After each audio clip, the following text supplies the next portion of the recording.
El Tribunal Electoral Federal niega candidaturas a Félix Salgado y Raúl Morón. En la primera semana de mayo arranca vacunación para personas de 50 a 59 años. Mañana inicia el registro. México reconoce responsabilidad parcial en la muerte de la activista Digna Ochoa, ocurrido en 2001. Desaparecen 3 mujeres cuando viajaban de Jalisco a Colima. El 23 de abril fue el último contacto que tuvieron con sus familiares. Estados Unidos permitirá a vacunados contra COVID-19 salir sin cubrebocas.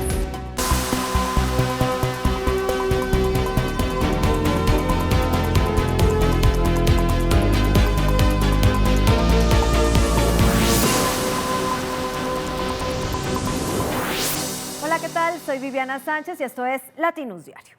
El Tribunal Electoral del Poder Judicial de la Federación ratificó la decisión del INE de mantener la cancelación del registro a Félix Salgado Macedonio como candidato de Morena al gobierno de Guerrero por no haber entregado informes de gastos de precampaña, con 6 votos a favor y el voto en contra del magistrado presidente José Luis Vargas. También negó la candidatura a Raúl Morón al gobierno de Michoacán con 5 votos a favor y 2 en contra. El partido tiene 48 horas para nombrar a otros candidatos.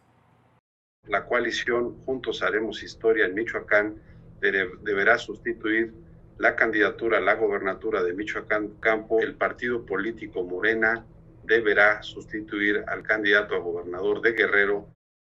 El gobierno federal dio por cumplida la primera fase de vacunación para adultos mayores. 74 de cada 100 recibieron al menos la primera dosis de la vacunación contra COVID. Más de 11 millones de personas fueron vacunadas de un estimado inicial de más de 15 millones. Según el presidente Andrés Manuel López Obrador, 4 millones de este grupo de adultos mayores no quisieron recibir la inyección. Con estos resultados, en la primera semana de mayo arrancará la nueva etapa para personas de 50 a 59 años. Hoy se abrió el preregistro a través del portal mivacuna.salud.gov.mx. El gobierno priorizará municipios con base en la tasa de mortalidad del virus. Se estima que 9.128.769 personas reciban la dosis. La propuesta y el plan es iniciar en la primera semana de mayo y estaremos usando y empleando la estrategia ya probada en adultos mayores con la Brigada Correcaminos. Arrancó la segunda etapa de vacunación para maestros en 5 entidades más: Aguascalientes, Baja California, Nuevo León y Oaxaca. En Jalisco iniciará mañana. En total, 568.498 personas, profesores, recibirán la unidosis de CanSino en estos estados. Al corte de ayer, 488.961 habían recibido la inyección en 6 estados: Campeche, Chiapas, Coahuila, Nayarit, Tamaulipas y Veracruz.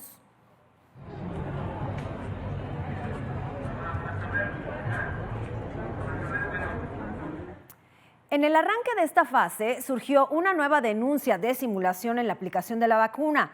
Una profesora de la Universidad Autónoma de Nuevo León grabó el momento de la inyección. Al ver el video mientras estaba en observación, se dio cuenta que la enfermera no inyectó el líquido de la dosis. Autoridades del IMSS contactaron a la mujer y se comprometieron en realizarle una prueba de anticuerpos para determinar si se le aplicó.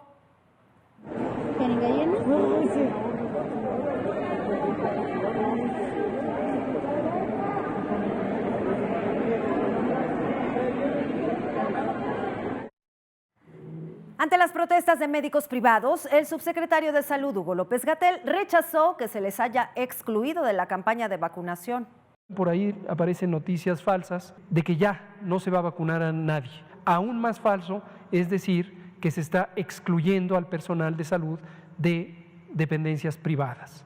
No es cierto, no hay una distinción privado-público. Según cifras del gobierno federal, 970.264 integrantes del sector salud han sido vacunados. 810.667 cuentan con el esquema completo y 159.577 con una sola dosis.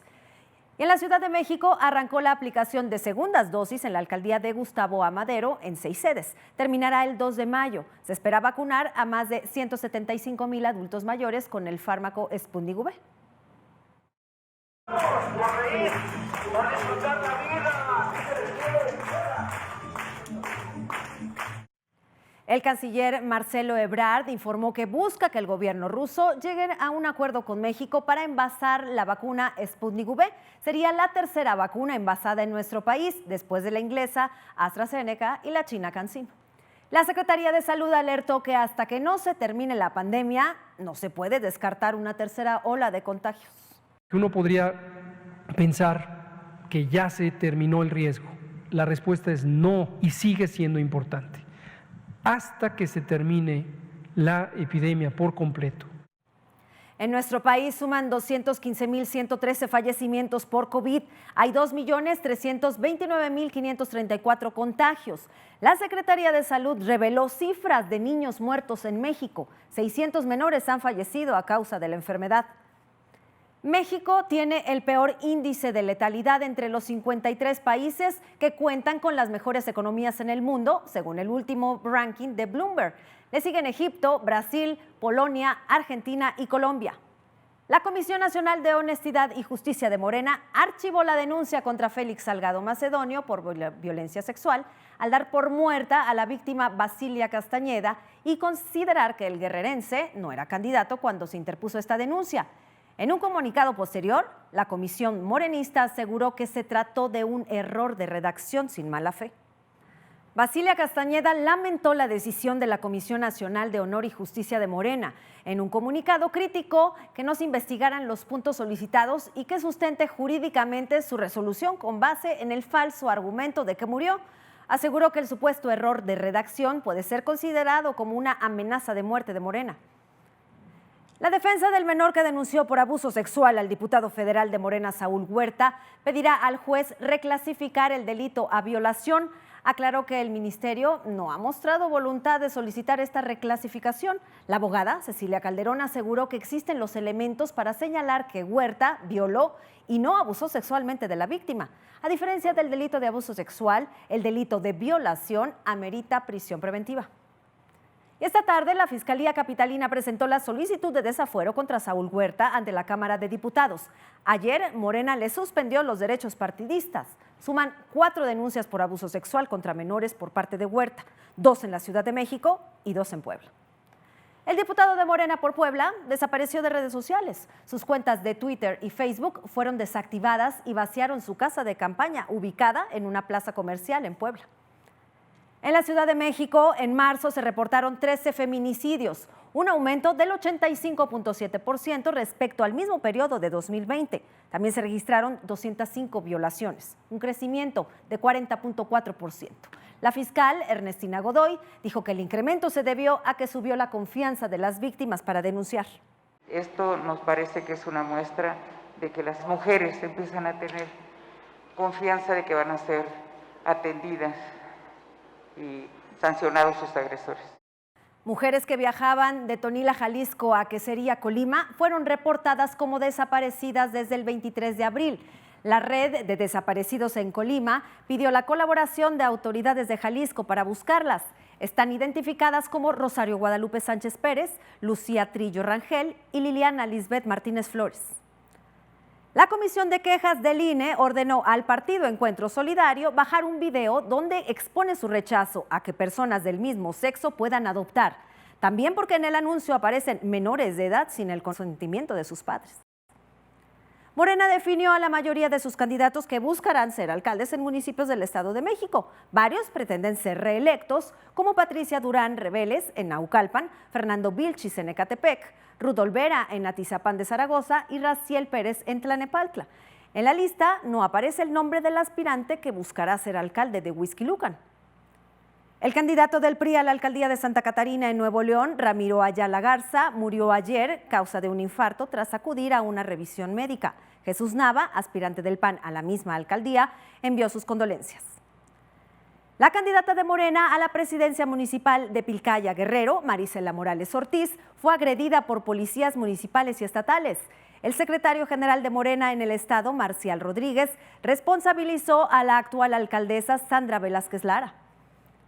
Arlen Moreno Maciel renunció a su candidatura a una diputación plurinominal por la coalición Juntos Haremos Historia en Baja California Sur, después de que medios locales filtraran fotografías de ella con poca ropa y la llamaran edecán. dijo que procederá legalmente contra ellos. Y en un video, la candidata de la coalición Va por Baja California, Lupita Jones, arremetió contra el gobernador Jaime Bonilla. Acusó que su gobierno empezará a expropiar los bienes de los ciudadanos. El gobierno de Bonilla está materializando por decreto el intento de la expropiación de la propiedad privada.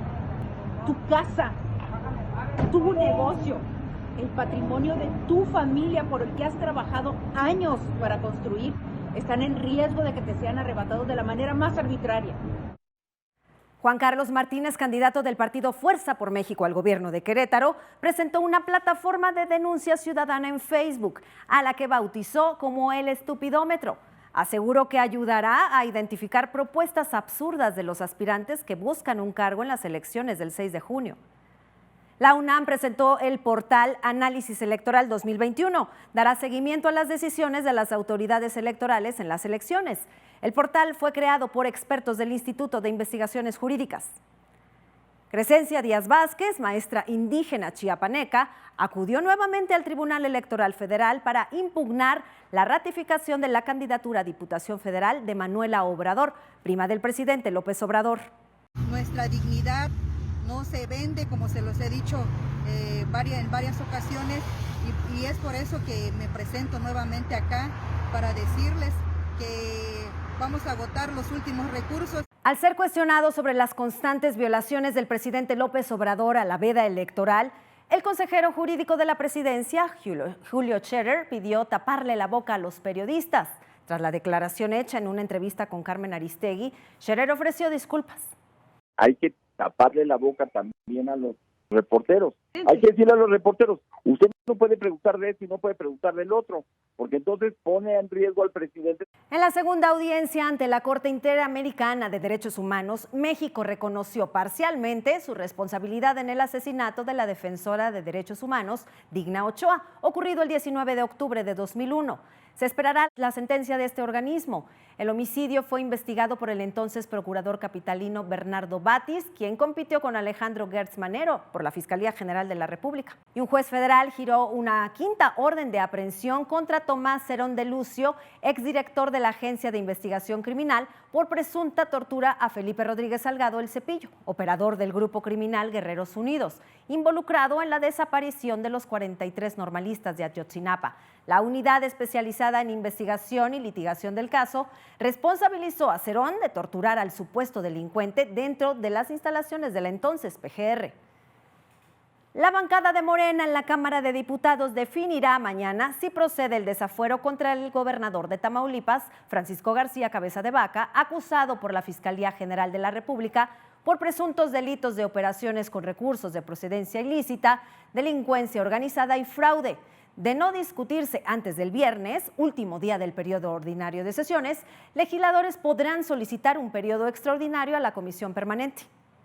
La Suprema Corte de Justicia de la Nación admitió la impugnación promovida por senadores de oposición en contra de la ley de la industria eléctrica. Argumentaron que atenta contra los derechos humanos y limita el acceso de las personas a un medio ambiente sano.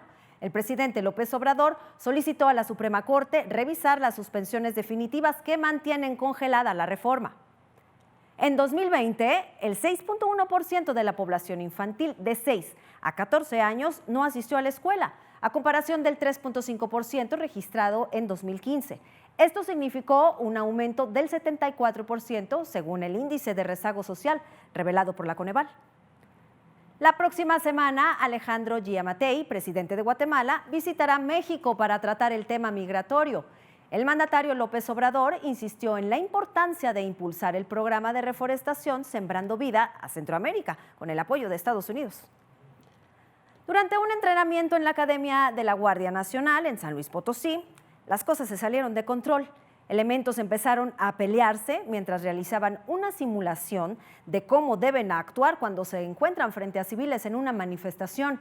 La Unidad de Asuntos Internos de la Guardia Nacional abrió una carpeta de investigación para sancionar a los responsables.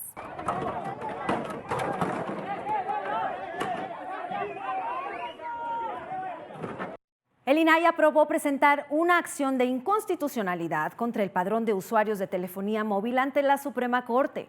Por unanimidad, los comisionados pedirán a la Dirección de Asuntos Jurídicos del organismo diseñar la acción. El padrón, aprobado el 13 de abril, busca recolectar datos sensibles. En Estados Unidos, las personas que cuenten con el esquema completo de vacunación podrán hacer actividades al aire libre sin usar cubrebocas. Los Centros para Control y Prevención de Enfermedades del país señalaron que deben de seguir usándolos en espacios públicos en los que haya gran multitud.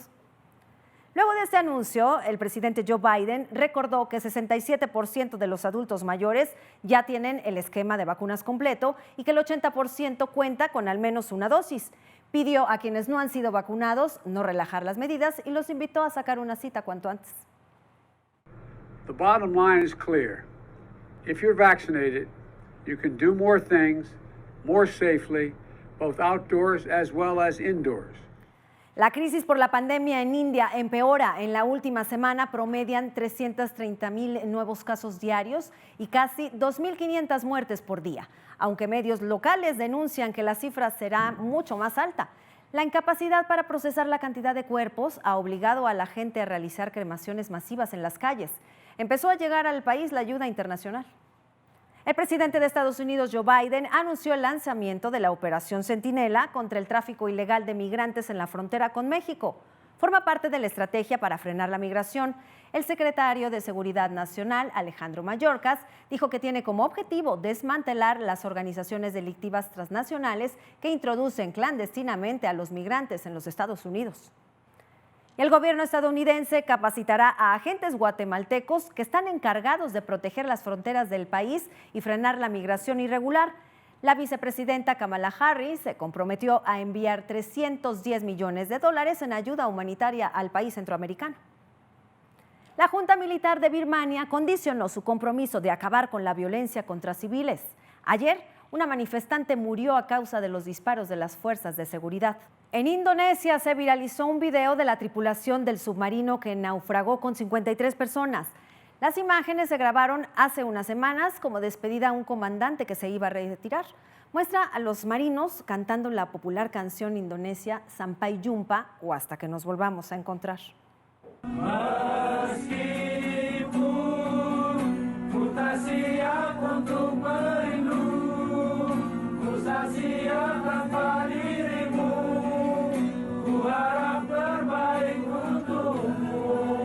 Yo lo invito a que continúe informado a través de Latinus. Soy Viviana Sánchez. Muy buenas tardes.